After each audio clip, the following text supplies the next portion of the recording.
करिए आप तो बढ़िया। हाँ। तो आपने आईटी तो एक पॉजिटिव कह दिया, और भी कुछ पॉजिटिव दिख रहे हैं आज? बिल्कुल पॉजिटिव है दीप। एफआईज की दमदार खरीदारी, सबसे बड़ा पॉजिटिव तो ये है। कल के सेशन में देखिए, आप भरोसा नहीं करेंगे, 15,500 करोड़ का माल खरीदा है। 5,500 करोड़ की कैश में खरीदारी है एफआईज की। एफआईज के डेटा आई है। 2600 करोड़ के इंडेक्स फ्यूचर्स और 7,500 करोड़ के स्टॉक फ्यूचर्स, तीनों मिला के 15,500 करोड़ के खजाना खोल कर पेट भर के खाया है। मतलब इतना दमदार खरीदारी एफआईज की तरफ से। ये फोमो एकदम जो बोलते हैं मैं रह गया मैं रह गया मैं रह गया, वो वाली खरीदारी दमदार हुई। तो एफआईज की इतनी तगड़ी खरीद, एक आध दिन हाथ रोकते हैं, दूसरे दिन डबल स्पीड से खरीदते हैं। इन्फोसिस के नतीजे बहुत शानदार है, गाइडेंस बहुत दमदार है। तो आज के लिए दूसरा पॉजिटिव वो है। और आज का तीसरा पॉजिटिव है कि लाइफ हाई पर बाजार कल बंद हुआ है और अच्छे खासे मार्जिन से बंद हुए हैं। ठीक है, आप पहला लाइफ हाई आपका 24,623 था क्लोजिंग, सीधा 24,800, पौने 200 पॉइंट ऊपर आप लाइफ हाई पे बंद हो रहे हैं, है ना। लाइफ हाई भी आपने करीबन 200 पॉइंट ऊपर का बनाया है। ये ताकत है बाजार की, राइट। सो टेक्निकली बहुत स्ट्रॉन्ग है। ये आज के लिए 3 इक्के आपके हाथ में, क्या पॉजिटिव वाले, अगर आप देखना चाहें तो। 3 इक्के हाथ में, बढ़िया बात है सर।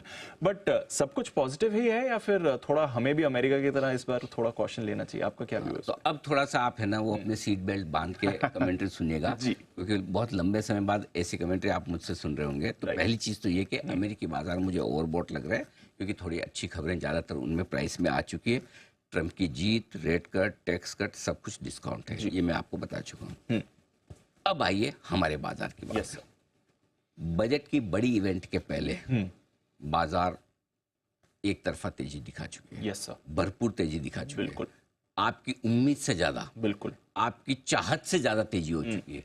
जितना आप सोचते थे, जितना चाहते थे, उससे ज्यादा तेजी हो चुकी है। एफआईज की इंडेक्स लॉन्ग पोजीशन इस सीरीज की शुरुआत से लेकर अब तक 81%, जो बड़ी इवेंट के पहले, बजट जैसी बड़ी इवेंट के पहले बहुत ज्यादा है। नॉर्मल डे में फिर भी चल जाए, इवेंट के पहले बहुत ज्यादा है। ऐसे में कोई बड़ी बात नहीं कि थोड़ी बहुत प्रॉफिट बुकिंग आए। ठीक है, क्यों आए? क्योंकि निफ्टी के हमारे इस साल के जो टारगेट है 25,000, वो पहले ही हासिल हो चुका है। ये टारगेट हमारा इस साल का था, 25 से पहले 25,000। 24 में 24,000 तो हमारा टारगेट पूरे साल भर के लिए खुला था, इजीली अचीव हो गया। हमने अपना टारगेट रिवाइज किया कि अब हमारा टारगेट बजट के पहले 24,400, 24,600 का था।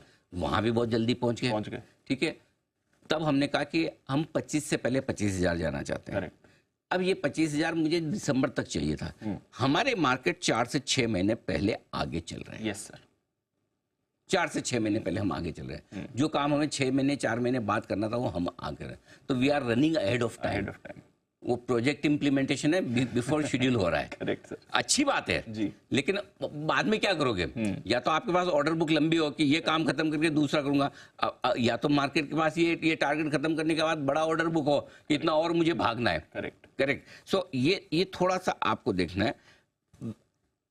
ये चीजें जो है ना, ये थोड़ी सी एक्सेस हुई है, जिस पर आपको फोकस करना। अब आइए बैंकों के जो नतीजे आए हैं, 2 बैंक के, central bank, bank of Maharashtra के, हालांकि छोटे बैंक है, मैं उससे डायरेक्शन लिया, लेकिन हल्की सावधानी के संकेत आ रहे हैं। तो मुझे बैंक्स पे थोड़ा कॉशियस व्यू है। ठीक है, और मैं एचडीएफसी बैंक, इंडसइंड बैंक और बाकी बैंक्स के क्वार्टरली अपडेट आए उसी दिन से कॉशियस हो गया। 53,257 का लाइफ हाई जो बना है, वो आसानी से अब पार होने में टाइम लगेगा, जब तक कि बैंक्स कुछ बड़ा पॉजिटिव सरप्राइज नतीजों में न दे। कल एचडीएफसी बैंक की तरफ से उनके एनुअल रिपोर्ट भी आई, उसमें भी कोई बहुत ऐसा जोश भर दे वैसी कमेंट्री नहीं है। सो बैंक एक बड़ा 35% का वेटेज रखने वाला है निफ्टी में, और अगर वो अंडर परफॉर्म करता है या वहां पर नतीजे में सावधानी के संकेत है, तो मेरे लिए थोड़ी सावधानी के संकेत है, पहली चीज। दूसरा, अब जैसे आज के लिए, अब आज निफ्टी और बैंक निफ्टी की वीकली एक्सपायरी आपने खत्म कर ली। अब आज आपको शॉर्ट कवरिंग का सहारा नहीं है। अब आपको फ्रेश खरीदारी वापस चाहिए। अब और दूसरा क्या होता है कि लोअर लेवल पे कम खरीदारी में काम चल जाता है, हायर लेवल पे रोज एफआईज की तरफ से आपको बड़ी खरीदारी चाहिए। वैसे दीप, अगर आप देखें जैसे 15,000 साढ़े 15,000 करोड़ की कल खरीदारी हुई, अगर कोई नॉर्मल डे हो और 15,000 करोड़ की खरीदारी हो तो निफ्टी आपका 2% कूद जाए। Correct sir, correct. लेकिन कल मुश्किल से कूदा। क्यों? एक तो आपको नीचे की पूरी कवरिंग को लेना पड़ा, फिर खींचना पड़ा। तो इसलिए 15,000 करोड़ की खरीदारी में जितना बढ़ना चाहिए उतना बढ़ा नहीं।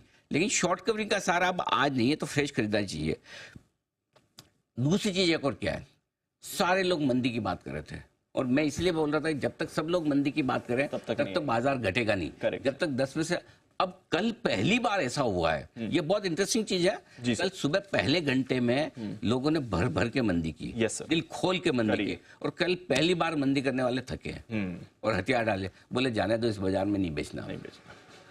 अब ये कॉन्सेंसस कल पहली बार एक्सपायरी के बाद बना है जी। कि नहीं यार, बेच के फायदा नहीं, बेच के पैसा नहीं बनता, और ये एक गलत संकेत है तेजी के लिए।